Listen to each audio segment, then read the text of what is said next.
Chapter 78.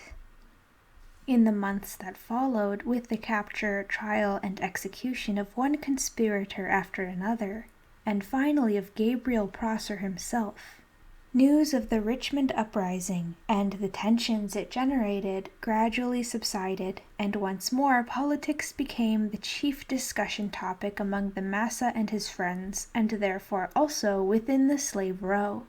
As best Kunta, Bell, and the Fiddler could piece together what they overheard in various ways about the voting for the next president, Amasa Aaron Burr had run a tie with the famous Massa, Thomas Jefferson, who finally had gotten the job, apparently since he was supported by the powerful Massa Alexander Hamilton, and Massa Burr, an arch enemy of Massa Hamilton, had been made vice president. No one seemed to know much about Massa Burr, but Kunta learned from a buggy driver who had been born in Virginia not far from Massa Jefferson's Monticello plantation that his slaves declared there couldn't be a better Massa. Dat driver told me Massa Jefferson ain't never allowed his overseers to whip nobody, Kunta shared with the slave row people, and dey all eats good, and he let the women spin and sew 'em all good clothes, and he believe in letting 'em learn different trades. After Massa Jefferson returned home from one long trip, Kunta had heard, his slaves had met him 2 miles from the plantation, unhitched the horses, and gleefully pulled the carriage that long distance to the Monticello big house, where they carried him on their shoulders to the doorstep. The fiddler snorted. "Pret near everybody know plenty dem Massa Jefferson's own chillins by high yaller women he own, same with Sally Hemings." He was about to say more when Belle contributed the most interesting thing she knew. "'Cordin' to a kitchen maid he used to have dere," she said, "ain't nothin' Massa Jefferson rather eat than a rabbit soaked all night in oil, thyme, rosemary, and garlic. Den next day simmer down in wine, till de meat fallin' off de bones." "You don't say!" exclaimed the fiddler sarcastically. "See how soon you gets another piece of dat rhubarb pie you keeps asking me to make," snapped Belle. "See how soon I axes you," he shot back.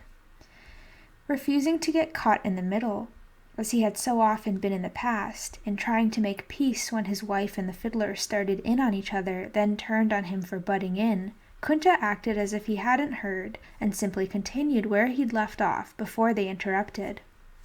"I heerd Massa Jefferson say slavery just bad for white folks as for us'ns, and he agree wid Massa Hamilton it's just too much nat'ral difference fo' white and black folks ever to learn to live with one another peacefully.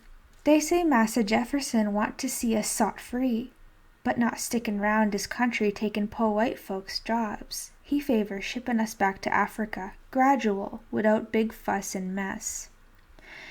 "Massa Jefferson better talk to dem slave traders," said the fiddler, "'cause look like dey got different ideas which way the ships ought to go. Seem like lately when Massa go to other plantations, I hears 'bout lots of people's gittin' sole," said Kunta. "Whole families that's been all dey lives round here is gittin' sole off down south by dey Massas. Even passed one dem slave traders yestiddy on the road. He wave and grin and tip his hat, but Massa act like he ain't even seed him." "Humph! Dem slave traders gittin' thick as flies into town," said the fiddler. "Last time I went to Fredericksburg, dey was buzzin' after somethin' ol' and dried up as me, till I flash my pass. I seed a po' ol' graybeard get sole off fo' $600. Young healthy buck used to fetch dat. But dat ol' show didn't go quiet. Dey's jerkin' him off in de auction block, and he bawlin' out, 'Y'all white folks done made God's earth a livin' hell for my peoples. But just show as Judgment Mawnin' goey come, y'all's hell goin' bounce back on y'all dat brung it. Ain't no beggin' gonna stop it from 'stroyin' you. No medicines y'all make, no runnin' y'all do. None y'all's guns, no prayin', no nothin' help y'all den. By dat time dey drug him off. Sound like a preacher or somethin'. the way he carry on. Kunta saw Belle's sudden agitation. "That old man?" she asked. "He real black and skinny, kind o' stooped over and got a white beard, and had a big scar down his back?" The fiddler looked startled. "Yeah, sho was. Sho did. All them things. You know who he was?" Belle looked at Kunta as if she were ready to weep. "Dat the preacher what christened Kizzy," she said somberly. Kunta was visiting in the fiddler's cabin late the next day when Cato knocked at the open door. "What you doing out there? Come on in," the fiddler shouted. Cato did. Both Kunta and the fiddler were very glad that he had come. Only recently they had expressed mutual wishing that the quiet, solid lead field hand Cato was closer to them, as the old gardener had been. Cato seemed ill at ease. "Just want to say I believes it be good if y'all maybe don't tell the scariest things y'all hears 'bout so many folks getting sold off down south." Cato hesitated. "Reason why I'm telling y'all the truth, out in the fields the folks is getting so scared they goin' to get sold, they just can hardly keep they minds on no workin'." Again he paused briefly. "Leastways nobody 'ceptin' me and that boy Noah. I figures if I get sold, well, I's just sold, ain't much I can do about it. And that Noah don't seem like he's scared to nothin'." After several minutes of talk among the three of them, during which Kunta sensed Cato's warm response to their warm welcoming of his visit, they agreed that it would probably be best if only they, not even Belle, shared the news that was the most frightening, that could only alarm the others needlessly. But one night in the cabin a week or so later, Belle looked up abruptly from her knitting and said, "Seem like the cat got some tongues round here. Either that, or white folks done quit sellin'. And I knows I got more sense than that." Grunting in embarrassment, Kunta was amazed that she, and probably all the other people on Slave Row, had guessed intuitively that he and the fiddler weren't telling them all they knew anymore. So he began reporting slave sale stories again, omitting the most unpleasant details, but he stressed news about successful runaways, featuring the black grapevine tales he had heard about wily, fast-talking slaves in the act of escaping and making fools of ignorant poor cracker patrollers. One night he told them of a high-yaller butler and a black stable hand having stolen a buggy, horse, and fine clothing, and a hat that the high-yaller wore, while he pretended to be a rich massa, loudly cursing his black buggy driver whenever he drew within earshot of any white patrols they met along their rapid buggy ride into the north and automatic freedom. Another time Kunta told of a no less audacious slave who always galloped his mule almost into the patrollers' faces before halting and unrolling with a flourish a large, fine-print document that he said would explain his urgent errand for his massa, gambling always correctly that the illiterate white crackers would wave him on rather than admit they couldn't read. Kunta often now set the Slave Row people to laughing, telling such as how other escaping blacks had so perfected an act of chronic stuttering that disgusted patrollers told them to get along their way rather than spend obvious hours trying to question them. He told of runaways affected fearful reluctance before finally apologetically confiding how much their rich, powerful masses despised poor whites and how harshly they dealt with any interference with their servants. One night Kunta set Slave Row to roaring about a house slave he'd been told of, who reached safety up north just to jump ahead of his hotly pursuing massa, who quickly summoned a policeman. "You know, you my—" The massa screamed wildly at his slave, who simply looked blank and kept exclaiming, "Help me, God, I ain't never sot eyes on that white man," convincing a gathered crowd, along with the policeman who ordered the furious white man to quiet down and move on, or he'd have to arrest him for disturbing the peace. For years now, Kunta had managed to avoid going anywhere near any slave auction, ever since the one where the girl had futilely cried out to him for help. But a few months after his talk with Cato and the fiddler, one early afternoon Kunta drove the massa into the public square of the county seat, just as a slave sale was beginning. Oyez, gentlemen of Spotsylvania, I offer the finest lot of—" ever seen in y'all's lives. As the auctioneer shouted to the crowd, his beefy younger assistant jerked an old slave woman up to the platform.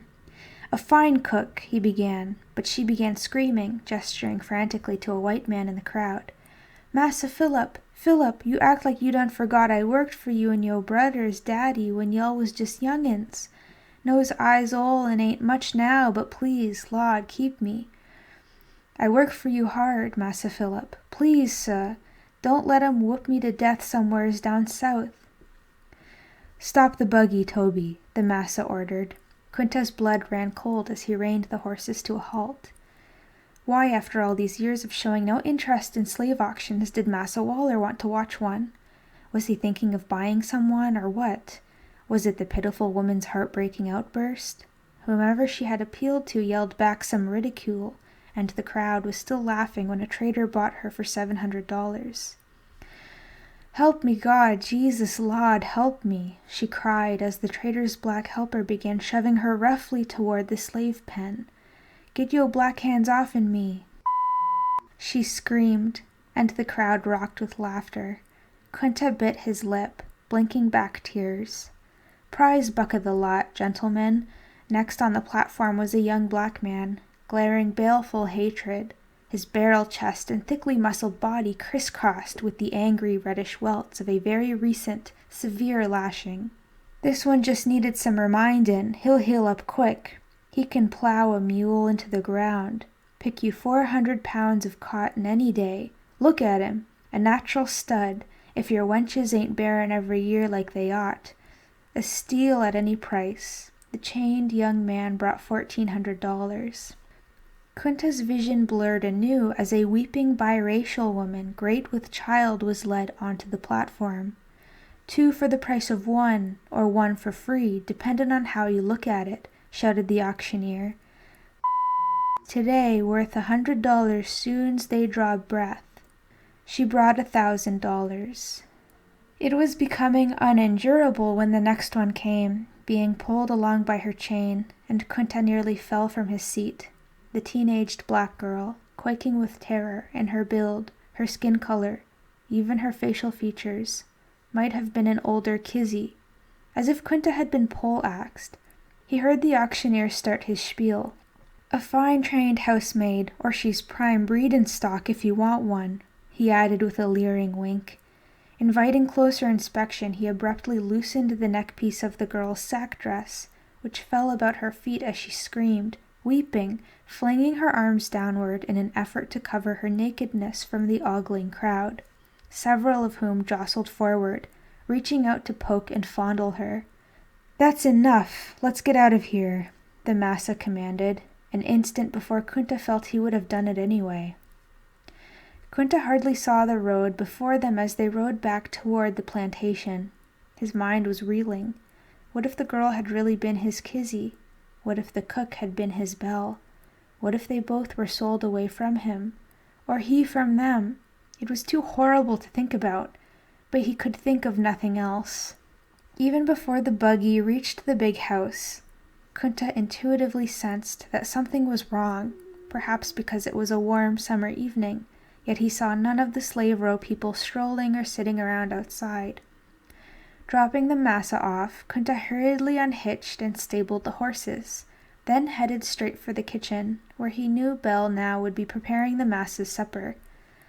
She didn't hear him until he asked through the screen door, "You all right?" "Oh, Quinta," whirling around, her eyes wide with shock, loudly she blurted, "Slave trader done been here." Then lowering her voice, "I heard Cato's whippoorwill whistle from out in the field, and run to the front window. Minute I seed that citified-looking white man gettin' off his hoss, I just smelt what he was. Lawd a mercy! I opened the door by time he got up the steps. He asked to see my massa or missus. I say my missus in the graveyard, and my massa a doctor off tendin' sick peoples, and no tellin' what time o' night he get back. Then he throw me this smirkin' look and hand me a little card, wid printin' on it, and say give dat to massa and tell him he be back. Well, I's feared not to give massa the card. Finally just stuck it on his desk." "Belle!" A call came from the living room. She nearly dropped her spoon. She whispered, "Wait, I be back." Kunta waited, hardly daring to breathe, expecting the worst, until he saw the returning Bell's expression of immense relief. "He say he want early supper, de card gone from the desk where I left it, but he don't say nothing 'bout it, and fo show I ain't neither." After supper, Belle filled in the field hands on the developments after Cato's warning whistle, and Aunt Suki started crying. "Lawd, y'all think Massa gonna sell some us?" "Ain't nobody never gonna beat me no mo'," declared Cato's big wife, Beulah. A long, heavy silence fell. Kunta could think of nothing to say, but he knew he wasn't going to tell them about the auction. "Well," said the fiddler finally, "Massa ain't one of dem with a whole lot of spare. And he is one dem got plenty money, so ain't needin' to sell no to pay debts, like a whole lot doin'." Kunta hoped the others found the fiddler's comforting effort more convincing than he did. Belle looked a little hopeful. "I knows Massa, or anyhow, I thinks I does. Long as we's all been here, he ain't never sold off nobody. Leastways nobody 'cept that buggy driver Luther, and dat 'cause Luther drawed that map to help that gal try to 'scape." Belle hesitated before continuing. "Nah," she said, "Massa wouldn't get rid o' none us without no good cause. Any y'all spec he would?" But nobody answered. Chapter 79. Kunta's ears were riveted upon the Massa's dialogue with a favorite one of his cousins, who was being brought home for dinner, as they sat in the rear of the rolling buggy. "At a county seat auction the other day," the Massa was saying, "I was astonished that every day field hands are selling for twice to 3 times what they fetched just a few years ago. And from advertisements I read in the Gazette, carpenters, brickmasons, blacksmiths, in fact, slaves who are really experienced in about any trade, leather workers, sail makers, musicians, whatever, are going for as much as $2,500 apiece." "It's the same everywhere since this new cotton gin," exclaimed the Massa's cousin. "More than 1 million slaves already in the country, I've been told, yet the ships still can't seem to bring enough new ones to supply those deep south bottomlands trying to meet the demands of the northern mills. What's concerning me is that too many otherwise sensible planters, in their eagerness for quick profits, may be starting to see our state of Virginia eventually losing its best quality of slaves." "Even the best breeding stock," said Massa Waller, "and that's just plain foolishness." "Foolishness? Hasn't Virginia got more slaves than she needs? They cost more to maintain than most are worth in work." "Maybe today," said the Massa, "but how do we know our needs 5-10 years from today? Who would have predicted such a cotton boom as this 10 years ago? And I've never gone along with your very popular talk of slaves keep costing so much. It seems to me on any place that's just halfway well organized, don't they plant, raise, and harvest what they eat? And they're usually prolific. Every that's born is worth money to you, too. A lot are fully capable of learning skills to make them even more valuable. I'm convinced that slaves and land, in that order, are a man's best investments today. I'd never sell either of mine for the same reason. They're the backbone of our system." "The system may be starting to change without many realizing it," said the Massa's cousin. "Look at these upstart rednecks strutting around as if they've entered the planter class just because they've bought 1 or 2 broken-down slaves to finish working them to death at building up their pitiful little crops of cotton and tobacco. They're beyond contempt, but rednecks seem to breed even faster than. Just in sheer numbers, they may begin to encroach on our land before long as well as on our labor." "Well, I don't think we have much to worry about," the Massa chuckled, seemingly amused at his thought. "Not as long as poor whites are competing with free blacks to buy the cast-off slaves." His cousin joined him in laughter. "Yes, isn't it unbelievable?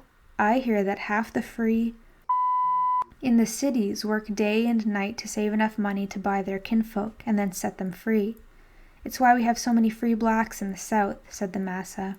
"I think we're permitting too many of them in Virginia," said his cousin.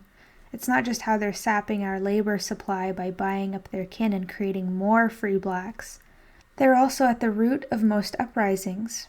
We don't ever want to forget that blacksmith in Richmond. True, said Massa Waller, but I still think that with enough good, strict laws to keep them in their places, and proper examples made of troublemakers, then most of them can serve useful purposes in the cities. I'm told that right now, they just about dominate in most of the trades. In the traveling I do, I've seen myself how widespread that is, said his cousin. They're warehouse and waterfront workers, merchants, undertakers, gardeners. They're the best cooks, also musicians, of course, and I've heard there's not even one white barber in the whole city of Lynchburg. I'd have to grow a beard. I'd never let one of them near my throat with a razor. They both laughed, but then the massa grew serious. I think the cities may be spawning for us a bigger social problem than free blacks. I mean these slick-tongued con-man slave traders. I hear most are former tavern owners, speculators, jackleg teachers, lawyers, preachers, and the like. 3 or 4 have approached me in the county seat offering sight-unseen prices for my slaves, and one even had the nerve to leave his card here at the house. Far as I'm concerned, they're totally vultures without scruples. They had arrived at Massa Waller's house, and Kunta, seeming as if he hadn't heard a word they said, jumped down to help them out. By the time they'd gone inside, washed up after the dusty ride, then settled in the drawing-room and called Belle to bring them drinks, she and everyone else on the plantation knew from Kunta the vital fact that the massa had no plans to sell them. And not long after supper, Kunta repeated to his rapt Slave Row audience the entire conversation as best he could duplicate it. There was silence for a moment, then Sister Mandy spoke. Massa and his cousin talking about free, saving up to buy kinfolks free. I wants to know how them free got deyselves free. Well, said the fiddler, whole lot of city slaves Massa's lets 'em learn trades, then hires 'em out for pay and gives 'em the money, like Massa do with me. So with 10, 15 years of savin', if'n he real lucky, a hire out can maybe give his Massa the money to buy hisself free. That why you keep so busy fiddlin'? Asked Cato. Ain't doin' it 'cause I loves to see white folks dance, said the fiddler. You got enough to buy yourself yet? If I did, I wouldn't be here for you to ask that question. Everyone laughed. Is you close anyways? Cato persisted. Don't give up, does you? Said the fiddler, exasperated. I's closer'n I was last week, but not close I's gonna be next week. All right, but when you gets it, what you gonna do? Split the wind, brudder, head and north. Here's some of them northern free livin' better'n plenty white folks, and that sound good to me. Spec I move in next door to one dem high-toned biracials and start talkin' high-toned and dressin' up in silk like they does and start to playin' the harp and goin' to meetin's to 'scuss books and raisin' flowers and sich as that. When the laughter lessened, Aunt Suki asked, what y'all think about what white folks always say that them biracials and high-yallers do so good 'cause the whole lot of white blood they got in 'em make 'em smarter than we is? Well, white men's show mixes round enough they blood, Belle said non-committally. Watch yo talk about my mammy's overseer, the fiddler exclaimed, trying to look insulted. Cato almost fell off his chair laughing till Beulah gave his head a whack with the back of her hand. Get serious here, the fiddler went on.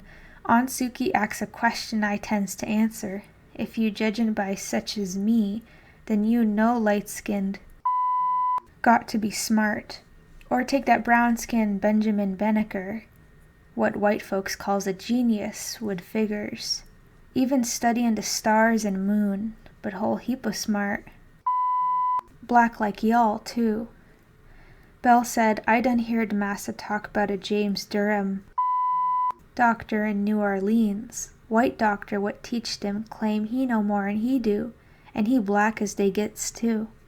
Tell you another one, said the fiddler, that Prince Hall what started that Masonic order. I seen pictures some of them big preachers what started them churches. Most of 'em so black you couldn't hardly see 'em less'n they eyes was open. And what 'bout that Phyllis Wheatley what writes them poems white folks say so fine, and that Gustavus Vasa what writes books? The fiddler glanced in Kunta's direction. Dey's both straight from Africa, and nary drop o' white folks' blood, and they sure don't sound all that dumb to me." Then laughing, the fiddler said, "'Cause they's always dumb black." "Take Cato here." He sprang up and ran, with Cato 2 steps behind. "Caught you. I'll dumb you upside the head," Cato shouted. When the others stopped guffawing, Kunta spoke. "Laugh all y'all want. All the same to white folks. One drop o' blood means if you's even whiter in dem, and I seed plenty that is."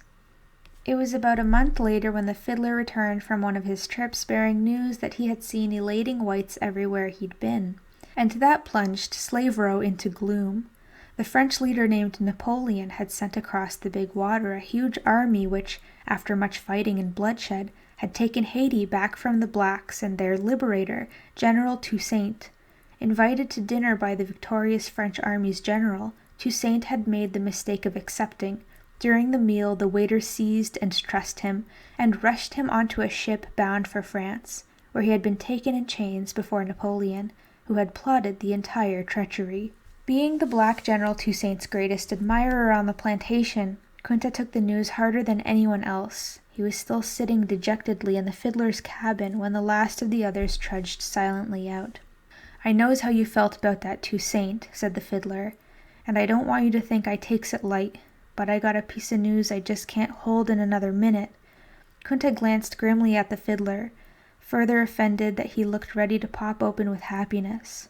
What news could be so good as to affect anyone's proper respect for the humiliation of the greatest black leader of all time? "I done it!" The fiddler was a study of excitement.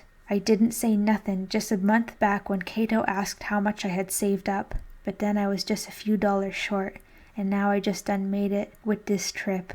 Took me playin' over 900 times for white folks to dance, and I sho didn't know if I'd ever make it, so I didn't talk about it with nobody, not even you, till I done it. African, I got that $700 what Massa long time ago told me I'd have to earn to buy myself free." Kunta was too thunderstruck to speak. "Look-a-here," said the fiddler, ripping open his mattress and dumping the contents out onto the floor. Hundreds of dollar bills eddied about their feet. "And look-a-here," he said, dragging a gunny sack out from under the bed and emptying it, clinking on top of the bills, hundreds of coins of every denomination. "Well, African, you gonna say somethin', or just stand there with your mouth open?" "Don't know what to say," said Kunta. "How about gratulations? Just seemed too good to be true." "It true, all right. I done counted it 1,000 times. Even got enough extra to buy me a cardboard suitcase." Kunta just couldn't believe it. The fiddler was really going to be free. It wasn't just a dream. Kunta felt like laughing and crying for himself as much as for his friend. The fiddler knelt and began scooping up the money. "Look, you deaf and dumb 'bout this till tomorrow mornin', all right? Dat when I goes to see Massa and tell him he's $700 richer. You gonna be glad as he is to see me go?" "Glad fo' you, not fo' me," said Kunta. "If you're trying to make me feel so sorry for you, I buy you free too. Gonna wait a spell. Done took me 33 years fiddlin' to freedom." By the time Kunta got back to his own cabin, he had begun to miss the fiddler already, and Belle mistook his sadness for grief about Toussaint, so he didn't have to hide or explain what he was feeling. When he went by the fiddler's cabin the next morning after feeding the horses, he found it empty, so he went to ask Belle if he was in with the massa. "He left an hour ago, act like he seen a ghost. What the matter with him? And what he want with massa anyways?" "What'd he say when he come out?" asked Kunta. "Don't say nothin'. Told he went past me like I wasn't there." Without another word, Kunta walked out the screen door and back toward Slave Row, with Belle shouting after him, "Now where you goin'?" And when he didn't answer, "Dat right, don't tell me nothin'. I's just yo' wife," Kunta had disappeared. After asking around, knocking at every cabin door, even peeking inside the privy and shouting "Fiddler" in the barn, Kunta headed down along the fence row. When he had gone a good way, he heard it. Sad, slow strains of a song he had heard blacks at an old log camp meeting singing once.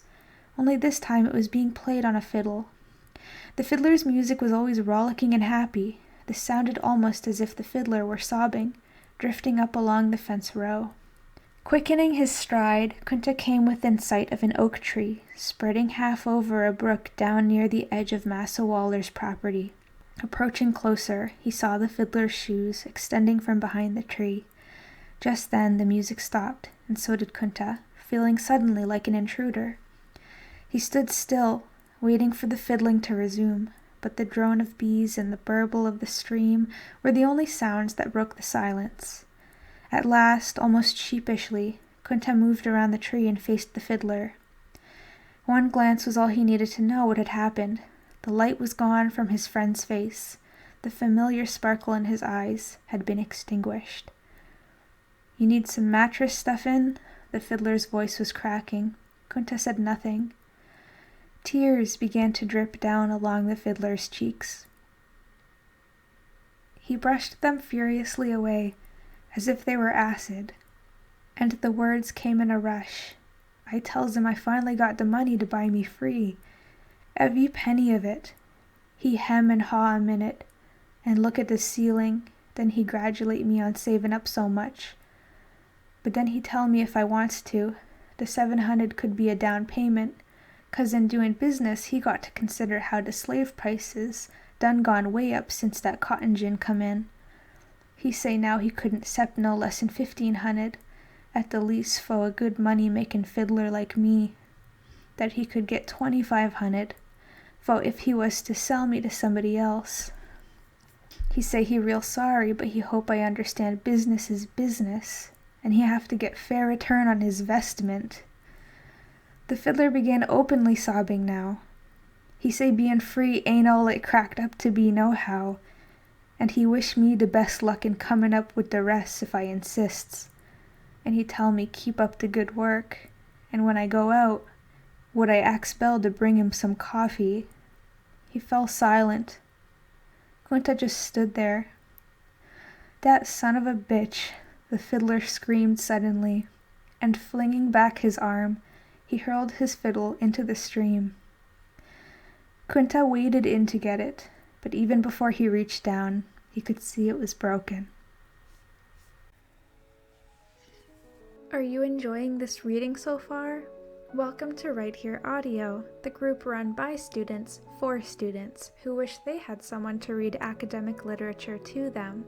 We read content for anyone who has a hard time reading by themselves. This includes persons with blindness, dyslexia, ADHD, and anyone else who could use some support. Do you have anything you would like us to read for you?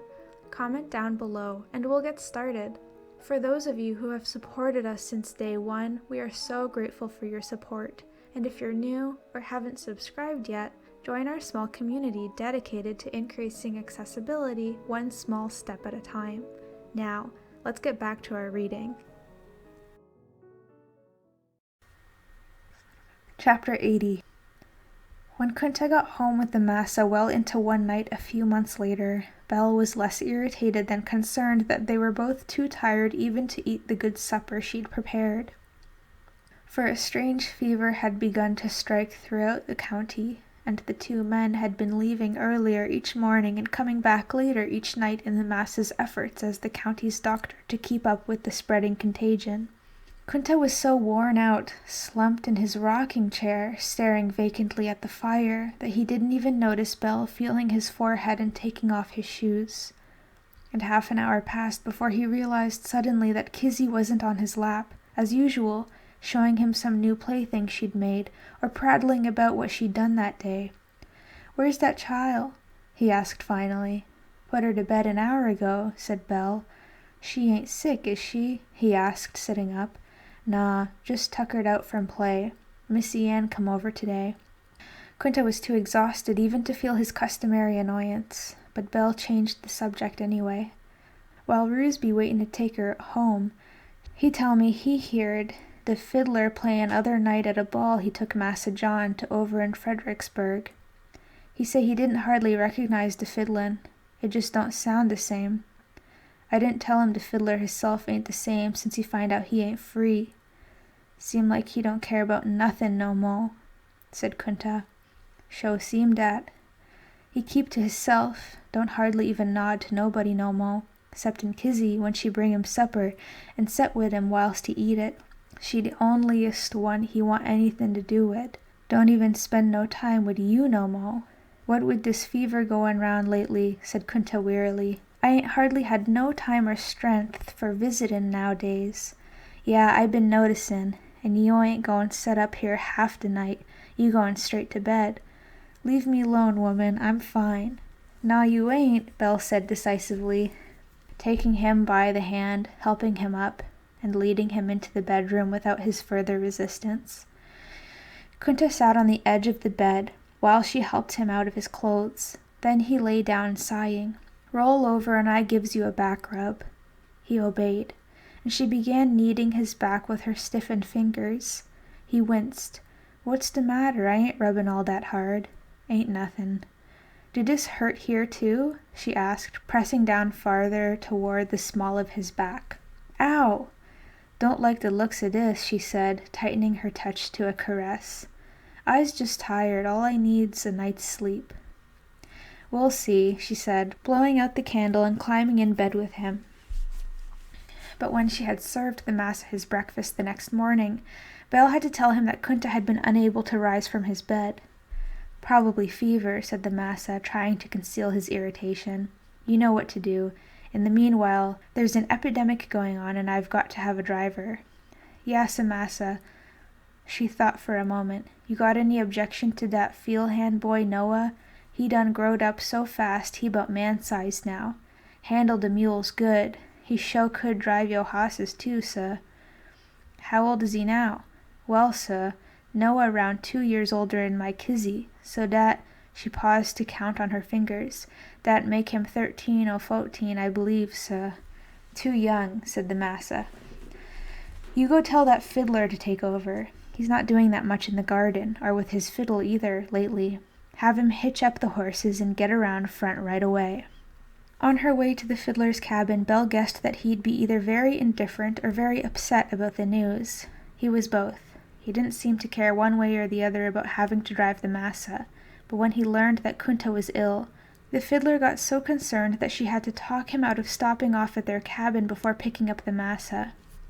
From that day on, the Fiddler was a changed man, certainly no happier than he'd been acting for the past few months, but caring, considerate, and tireless as he drove the Massa all about the county, day and night, and then came home to help Belle care for Kunta and others on Slave Row who also had come down with the fever. Before long, so many people were sick, both on the plantation and off, that the Massa pressed Belle into service as his assistant. While he attended the whites, the boy Noah drove her around in the mule cart taking care of the blacks.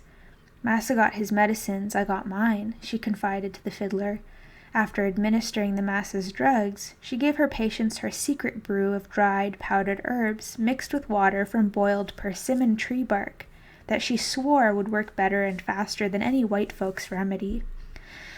But what would really cure them, she confided to Sister Mandy and Aunt Suki, was that always she knelt down at a patient's bedside and prayed for them. "Whatever he bring on man, he can take away if he want to," she said. But some of her patients died anyway, as well as Massa Waller's. As Kunta's own condition steadily worsened, despite everything Belle and the Massa could do, her prayers became more and more fervent. Kunta's strange, silent, stubborn ways had been entirely forgotten as, herself too tired to sleep, she sat by his bed each night as he lay sweating heavily, tossing, moaning, or at times babbling in spells of delirium beneath the several quilts she'd piled on him. She would hold his hot, dry hand in hers, desperately afraid that she might never be able to tell him what had taken this, after all these years, for her to fully realize that he was a man of caliber, of strength, and of character, that she had never known the equal of, and she loved him very deeply. He had been in a coma for 3 days when Missy Ann came to visit the Massa and found Kizzy in the cabin with Belle, Sister Mandy, and Aunt Suki, all of them weeping and praying. Tearful herself, Missy Ann returned to the big house and told the weary Massa Waller that she wanted to read something from the Bible for Kizzy's pappy, but she said she didn't know what would be a good place to read from, so would he please show her? The Massa's eyes drank in the wet-eyed earnestness of his beloved niece, and getting up from the couch, he unlocked his bookcase and took out his big Bible.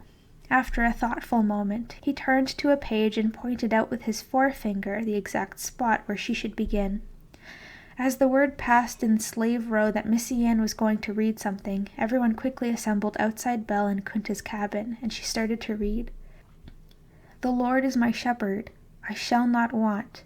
He maketh me to lie down in green pastures. He leadeth me beside the still waters. He restoreth my soul. He leadeth me in the paths of righteousness for his name's sake." Missy Ann paused, frowning at the page, then went on. "Yea, though I walk through the valley of the shadow of death, I will fear no evil, for thou art with me. Thy rod and thy staff, they comfort me." She paused again, this time for a deep breath, and looked up uncertainly at the faces watching her. Deeply moved, Sister Mandy couldn't stop herself from exclaiming, "Lord, listen to that child. Done growed up and learnt to read so good." Amid a hubbub of praises from others, Noah's mother, Ada, marveled. "Looked like just yesterday she running round here in diapers. How old's she now?" "Ain't long turned 14, said Belle as proudly as if she were her own. "Please read us a little mo, honey." Flushed with their compliments, Missy Ann read the final verse of the 23rd Psalm. Between treatment and prayer, a few days later, Kunta showed signs of beginning to rally. Belle knew he was going to be all right when he glared at her and snatched from around his neck the dried rabbit's foot and the bag of asafoetida she had tied there to ward off further bad luck and sickness. And Kizzy knew it when she whispered into his ear that on the past new moon morning she had put a pretty pebble into his gourd, and his drawn face found a broad smile. And Kunta knew that the fiddler was going to be all right when Kunta waked up one morning with a start to the sound of fiddling beside his bed. "I must be dreamin'," said Kunta, opening his eyes. "Not no mo, you ain't," said the fiddler. "I's sick and tired of driving yo' massa all over hell and gone. Got burn holes in my coat from his eyes at my back. Time you either get up or move over." Chapter 81. Kunta was sitting up in bed the next day when he heard Kizzy enter the cabin laughing and chattering with Missy Ann, who was on vacation from school, and he heard them pulling back chairs to sit at the table in the next room. "Kizzy, have you studied your lessons?" Missy Ann sternly demanded, playing teacher. "Yes, ma'am," snickered Kizzy. "Very well, then. What's that?" After a short silence, the intently listening Kunta heard Kizzy falter that she couldn't remember. "It's a D," said Missy Ann. "Now what's this one?" Almost instantly, Kizzy cried triumphantly, "That's that circle, a O." Both girls laughed happily. "Good, you ain't forgot it. Now what's that?" Then Kizzy exulted. "That's G." "Right." After another brief silence, Missy Ann said, "Now see that? D-O-G. What's that?" Kizzy's silence told him that she didn't know, as neither did he. "Dog!" Missy Ann exclaimed. "You hear me? Don't forget. D-O-G. You gotta learn all the letters good. Then we'll do some more about how they make words." After the girls left the cabin, Kunta lay thinking hard. He couldn't help feeling some pride in Kizzy's learning ability. On another hand, he couldn't stomach that it was two bob things her head was being stuffed with. It may be explained why lately she had seemed to show less interest in their conversations about Africa. It might be too late, but he wondered if he should reconsider his decision not to teach her how to read in Arabic. But then he thought that would be as foolish as encouraging her to continue her lessons with Missy Ann. Suppose Massa Waller were to discover that Kizzy could read, in any language, that would be a good way to end the white girl's school teaching, and yet better, it might even end their relationship. But the trouble was that Kunta couldn't be sure the Massa would let the matter stop at that. So Kizzy's school continued at least 2 or 3 times weekly, until Missy Ann had to return to her own daily studies, about the time that Kunta, now adequately recovered, returned to relieve the happy fiddler of driving the Massa in his buggy. But even after Missy Ann was gone, night after night, as Belle sewed or knitted, and Kunta rocked in his chair before the fireplace. Kizzy would sit bent over the table, her pencil almost touching her cheek, carefully copying words from a book Missy Ann had given her, or from a torn piece of one of the Mass's discarded newspapers. Sitting with his back to them, Kunta sometimes would hear Kizzy involve Belle, although Kizzy knew of her mother's ability to read and write a bit herself. "Nah, that's a A, mammy," Kizzy might explain, "and that's a O. It ain't nothing but a little circle." In time, she began to move on to words, just as Missy Ann did with her. "That's dog, and that's cat, and that there's Kizzy. And this here's yo name, Bell. How you like that? You write it now." And Belle would make a great pretense of struggling with the pencil as she scrawled it out, deliberately making some mistakes, so that Kizzy would have a chance to correct her. "You does like I shows you, mammy. You can write good as me," said Kizzy, proud of having something to teach her mother for a change. One night, a few weeks later, after Kizzy had fallen asleep at the table after hours of copying her latest writing lesson from Missy Ann, Belle sent her daughter to bed, and soon after herself lay alongside Kunta and said quietly, "Ain't no game no mo'. That child already know more'n I does. I just hopes it be's all right. Lord have mercy." Over the months that followed, Kizzy and Missy Ann continued to visit one another, mostly on weekends, but not every weekend, and after a while, Kunta began to detect, or wishfully felt that he did, if not exactly a cooling between the two of them, at least some slow, subtle ebbing in their closeness, a gradual growing apart as Missy Ann began to ripen toward young womanhood, 4 years ahead of Kizzy. Finally, the milestone of her long-awaited 16th birthday was about to arrive, but 3 days before the party that was being planned, the willful, hot-headed Missy Ann galloped angrily over to Massa Waller's house, bareback on their buggy horse, and told him, amid copious tears, that her sickly mother was affecting one of her week-long headaches as an effort to call it off. And with much pouting, eyelash fluttering, and tugging his sleeve, she implored him to let her party be at his house instead. Unable to refuse her anything she'd ever asked, he said yes, of course. And as Roosby rushed all over the county informing the dozens of teenaged guests about the change of address, Belle and Kizzy helped Missy Ann with all of the frantic last-minute preparations. They were completed barely in time for Kizzy to help Missy Ann into her party gown and downstairs to greet her guests. But then, as Belle told Kunta later, from the moment the first carriage arrived, Missy Ann suddenly had acted as if she didn't even know the starchly uniformed aproned Kizzy, who kept circulating among the guests, bearing trays of refreshments, till the po' child come bustin' in the kitchen crying her eyes out. That night in the cabin, Kizzy was still weeping as Belle tried to comfort her. "She just done growed up into a young missy now, honey, and her mind on dem kind of things. Ain't she think no less o' you, or really meant no harm. This time always come, for any o' us that's growed up real close with the white young'uns, when you just got to go your own way, and they goes theirs." Kunta sat seething with the same emotions he had felt when he had first seen Missy Ann playing with the infant Kizzy in her basket. Across the 12 reigns since then, he had asked Allah many times to end the two Bob girls' closeness to his Kizzy, and though finally his prayers had been answered, still it both hurt and angered him to see her so deeply wounded. But it had been necessary, and surely from this experience she would learn and remember.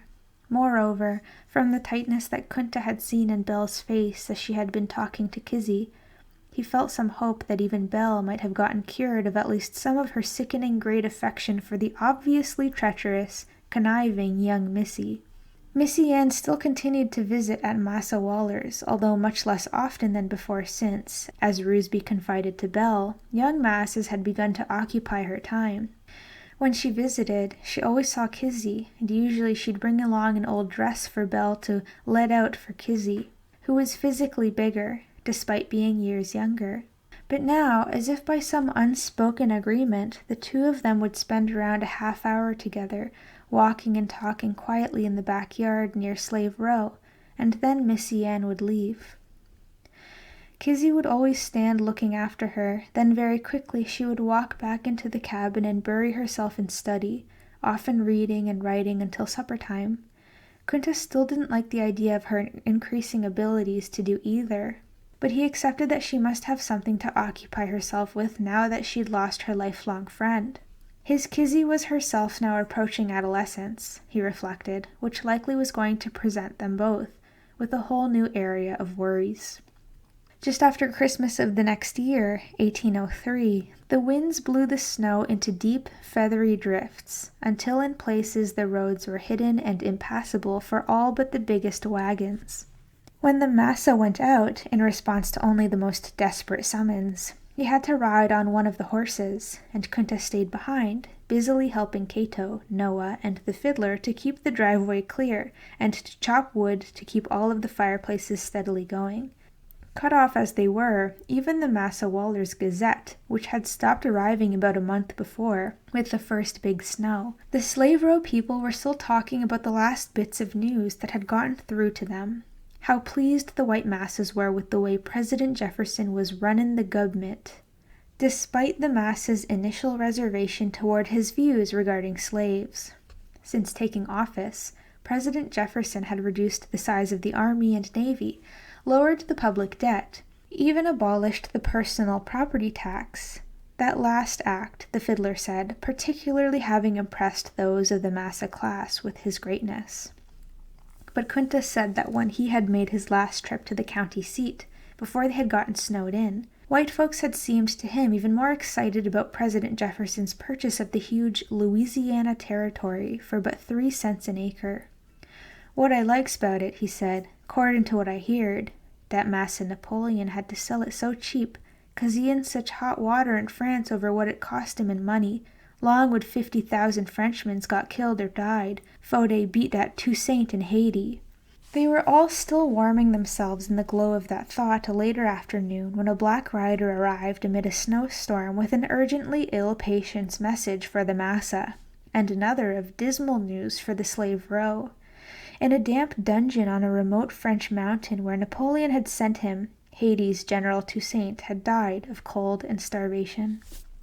3 days later, Kunta was still feeling stricken and depressed when he trudged back to the cabin one afternoon for a mug of hot soup, and stamping snow from his shoes, then entered pulling off his gloves. He found Kizzy stretched out on her pallet in the front room, her face drawn and frightened.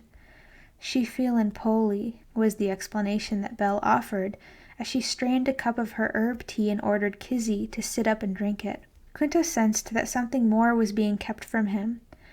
Then when he was a few more minutes there in the overwarm, tightly closed, mud-chinked cabin, his nostrils helped him to guess that Kizzy was experiencing her first time of the bloodiness.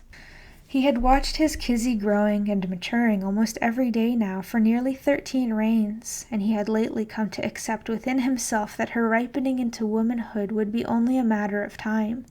Yet somehow he felt completely unprepared for this pungent evidence. After another day abed, though, the hardy Kizzy was back up and about in the cabin, then back at work in the big house, and it was as if overnight that Kunta began actually noticing for the first time how his girl-child's always previously narrow body had budded. With a kind of embarrassed awe, he saw that somehow she had gotten mango-sized breasts and that her buttocks had begun to swell and curve. She even seemed to be walking in a less girlish way. Now, whenever he came through the bedroom separator curtain into the front room where Kizzy slept, he began to avert his eyes, and whenever Kizzy happened not to be clothed fully, he sensed that she felt the same. In Africa now, he thought, Africa had sometimes seemed so distantly in the past, Belle would be instructing Kizzy in how to make her skin shine using shea tree butter, and how to fashionably beautifully blacken her mouth, palms, and soles, using the powdered crust from the bottom of cooking pots. And Kizzy would at her present age already be starting to attract men who were seeking for themselves a finely raised, well-trained, virginal young wife. Kunta felt jolted even by the thought of some man's photo entering Kizzy's thighs. Then he felt better after reassuring himself that this would happen only after a proper wedding. In his homeland at this time, as Kizzy's Fa, he would be assuming his responsibility to appraise very closely the personal qualities as well as the family backgrounds of whatever men began to show marriageable interest in Kizzy, in order to select the most ideal of them for her, and he would also be deciding now what proper bride price would be asked for her hand. But after a while, as he continued to shovel snow along with the fiddler, young Noah, and Cato, Kunta found himself gradually feeling increasingly ridiculous that he was even thinking about these African customs and traditions anymore, for not only would they never be observed here, nor respected, indeed, he would also be hooted at if he so much as mentioned them, even to other blacks. And anyway, he couldn't think of any likely well-qualified suitor for Kizzy who was of proper marriageable age, between 30 and 35 reigns. But there he was, doing it again. He was going to have to force himself to start thinking along lines of the marrying customs here in the Two Bobs country, where girls generally married. Jump into broom, it was called, someone who was around their same age. Immediately then, Kunta began thinking about Noah. He had always liked the boy. At 15, 2 years older than Kizzy, Noah seemed to be no less mature, serious, and responsible than he was big and strong. The more Kunta thought about it, the only thing he could find lacking with Noah, in fact, was that he had never seemed to show the slightest personal interest in Kizzy, not to mention that Kizzy herself seemed to act as if Noah didn't exist. Kunta pondered. Why weren't they any more interested than that in each other? At the least in being friends. After all, Noah was very much as he himself had been as a young man, and therefore he was highly worthy of Kizzy's attention, if not her admiration. He wondered, wasn't there something he could do to influence them into each other's paths? But then Kunta sensed that probably would be the best way to ensure their never getting together. He decided, as usual, that it was wisest that he mind his own business, and as he had heard Belle put it, with the sap startin' to rise within the young pair of them who were living right there in the same slave row, he privately would ask if Allah would consider helping nature to take its course.